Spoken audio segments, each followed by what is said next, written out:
You know that feeling? When you first wake up and for just a split second, you're still clinging to the feeling of a dream. It might have been incredibly vivid or totally bizarre, or maybe it was just a feeling, a sense of peace or a conversation you can't quite remember. But then it's gone, faded away like mist the second you open your eyes. We all just accept that this is what sleep is. Our body recharges, our brain files away the day, and sometimes we get these weird, confusing movies playing in our head. But what if that's not the whole story? What if those dreams are just the faintest echo, the scrambled subtitles, for a much bigger journey your soul is taking every single night? What if while you're sleeping, the most real part of you is awake and seeing things beyond our everyday world? This is the mystery we're diving into today. Let's talk about what your soul actually sees while you sleep. Let's start with what we know for sure, with the science of it all. Because even on a purely physical level, sleep is downright weird. We spend about a third of our lives completely unconscious, and it's not just one blank state. Your brain is actually cycling through different phases all night long. You drift off from being awake into a light sleep, where you can still be easily woken up. Then you plunge into deep sleep. This is the real physical recharge, where your body does its most important repair work, strengthening your immune system and solidifying memories. It's like your body's internal maintenance crew finally gets to work without you interrupting them. And then there's the star of the show, REM sleep. This is when your eyes dart around rapidly behind your eyelids and your brain activity looks almost identical to when you're wide awake. This is where the most vivid, story-like dreams happen. Scientists can map these cycles, measure the brain waves, and observe the physiological changes. They can show us the how with incredible detail. But this is where the map ends and the real territory begins. Because science, for all its wonders, still can't truly answer the most fascinating questions. What are we actually experiencing in that state? And more importantly, why? Why does our mind generate these elaborate, emotional, and sometimes utterly bizarre narratives every single night? It feels less like random firing of neurons and more like we're tuning into a channel. This is where we've looked to something older than laboratory science for answers. For thousands of years, across countless cultures and spiritual traditions, there's been this persistent, whispering idea that sleep is about so much more than just brain maintenance. It's the idea that when we sleep, the veil that separates our everyday world from everything else, call it the spiritual realm, the astral plane, higher dimensions, becomes thin. It becomes permeable. With your conscious, thinking mind, the part of you that worries about your to-do list and what you said in that meeting, finally quiet and offline, the essence of who you are, your soul or your consciousness, gets a chance to slip through the cracks. It's like your waking identity is the driver of a car, focused intently on the road ahead. But when you park the car and turn off the engine, the passenger, your deeper, higher self, finally gets out to explore the landscape around it. That isn't bound by the same rules. It's not limited by time, space, or physics. So if we entertain this possibility that this ancient intuition might be pointing to a deeper truth, it begs an incredible question.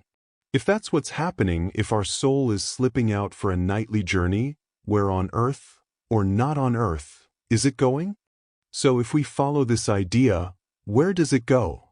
Imagine your soul setting out each night with a kind of cosmic itinerary, visiting different realms that each serve a unique and profound purpose.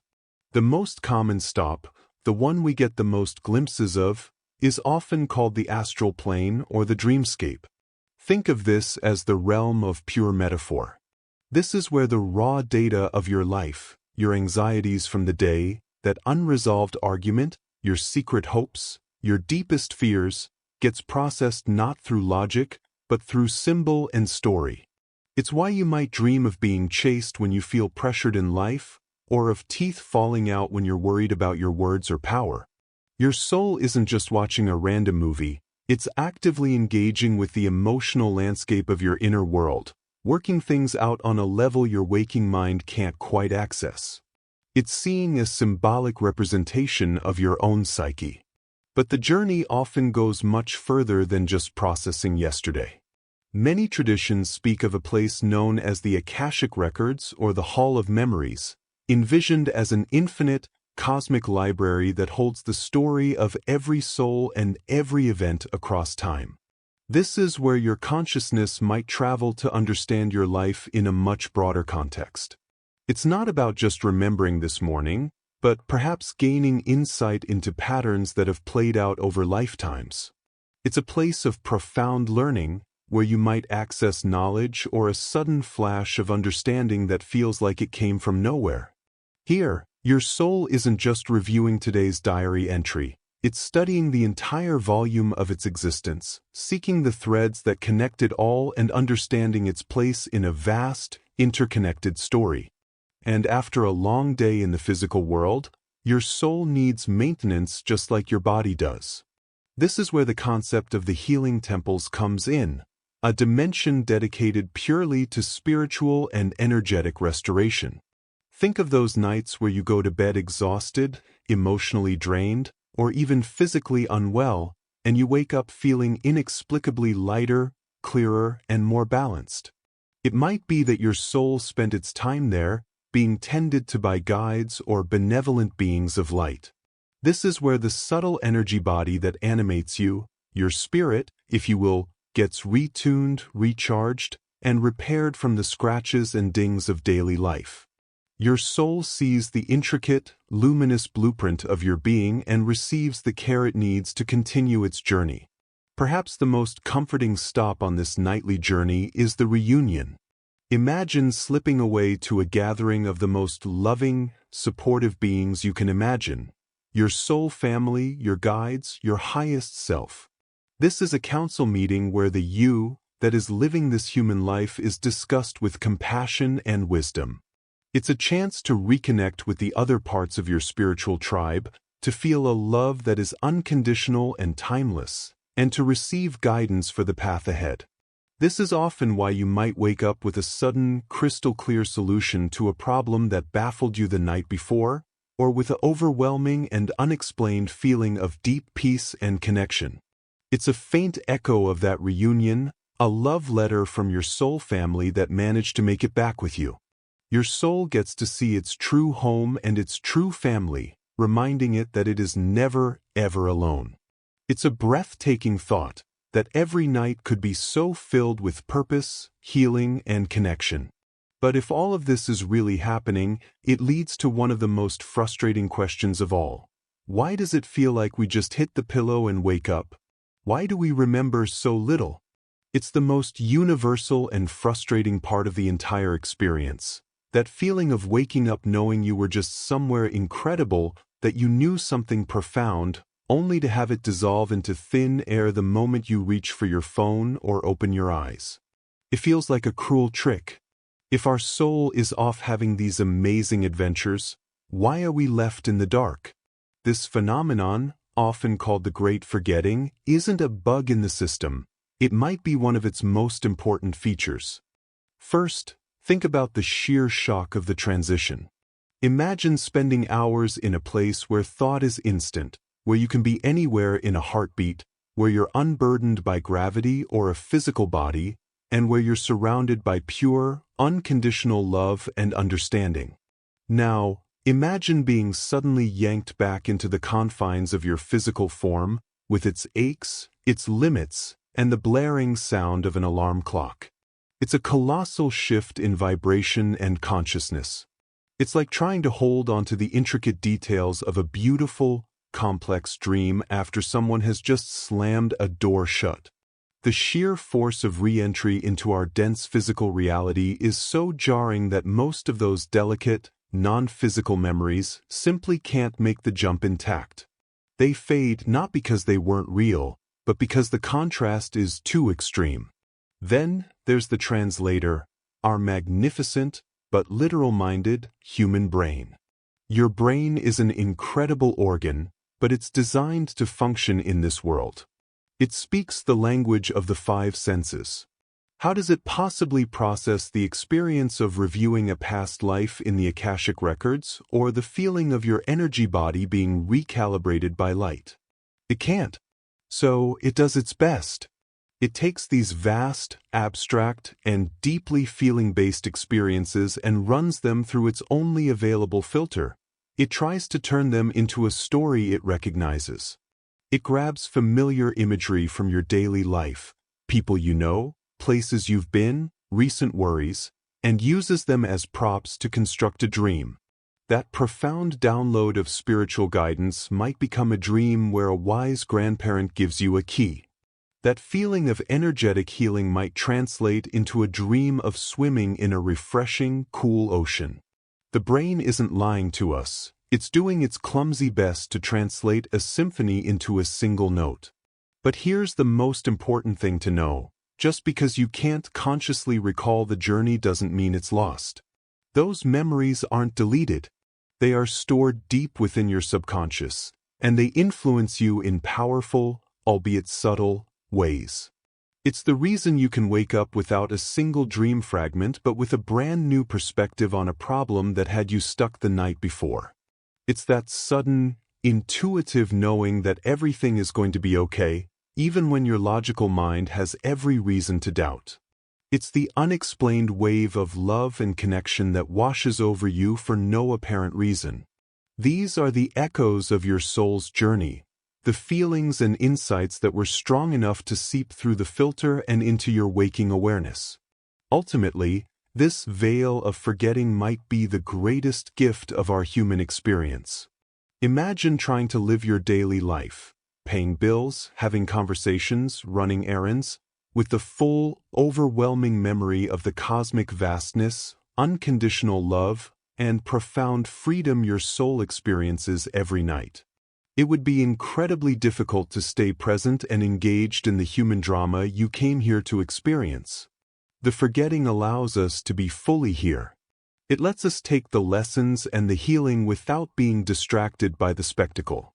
It allows us to truly commit to this human journey, with all its challenges and joys, without constantly comparing it to the breathtaking beauty of the other side. The memory may be faint, but the transformation it brings is very, very real. So, if this incredible journey is happening every night, how do we become more than just passive passengers? How do we bring back even a little of that magic into our waking awareness? The good news is that the veil, while real, isn't a solid wall. It's more like a curtain, and with a little practice, we can learn to peek behind it. This isn't about developing a superpower. It's about remembering a skill we've all just forgotten. It's about sending a signal to that deeper part of ourselves that we're listening and that we want to remember. It can all start the moment before you fall asleep. That hazy, drifting state is incredibly powerful. Instead of just passing out while scrolling on your phone, try taking just 1 minute to set a simple, gentle intention. As you close your eyes, whisper to yourself, either out loud or in your mind, something like, "Tonight I will remember my dreams," or "Show me what I need to see." You're not issuing a demand, you're extending an invitation. It's like giving your soul a friendly nudge, letting it know that you're curious and open to receiving.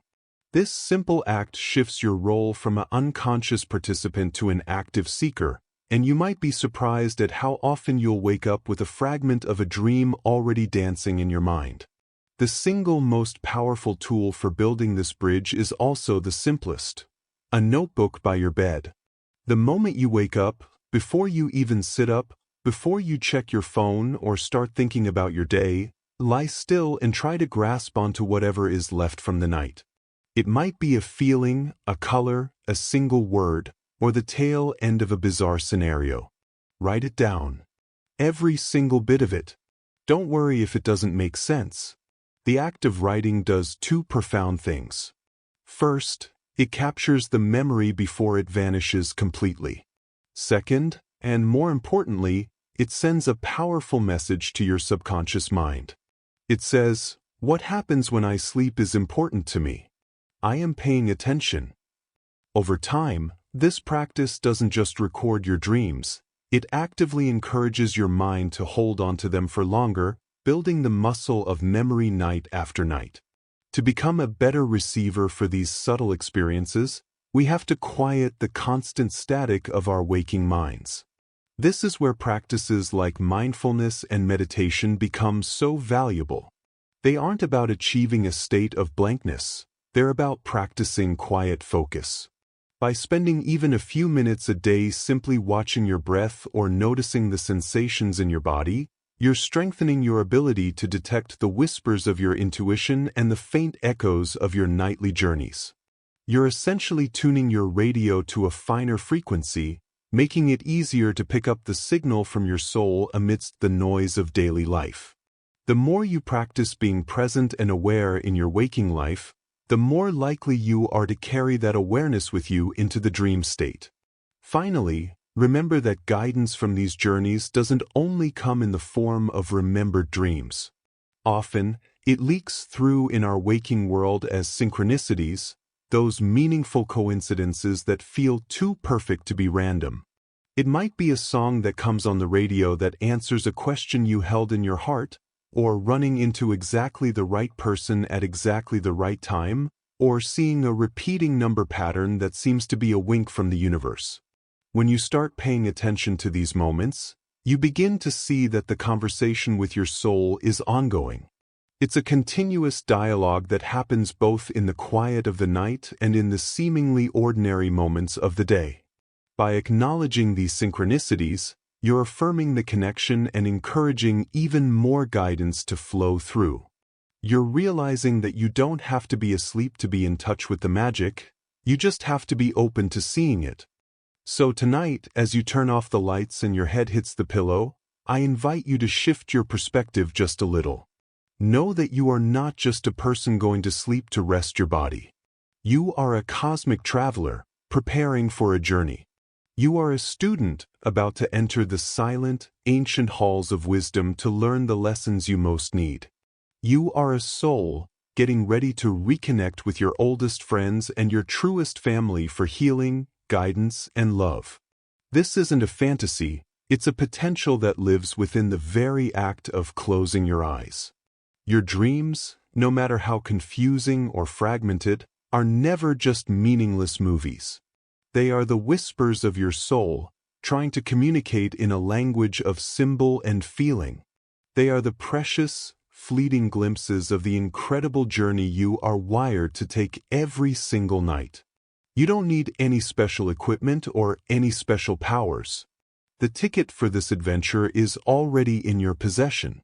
It's your own consciousness, and the destination is waiting for you the moment you allow yourself to drift away. Now, I'm so curious to hear from you. What has your soul been up to? Did any of this resonate with a dream you've had? Share your most profound, mysterious, or even just your weirdest dream experience in the comments below.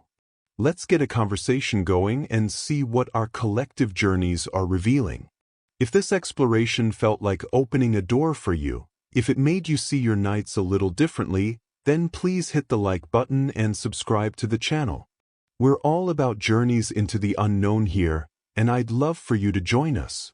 Tap that bell icon so you don't miss what we explore next. And if you're feeling inspired to not just witness these adventures but to actually step into the director's chair, you have to check out our next video on lucid dreaming, where we break down how you can learn to take conscious control within your dreams. The link is right here on the screen. Thank you so much for watching and sweet dreams.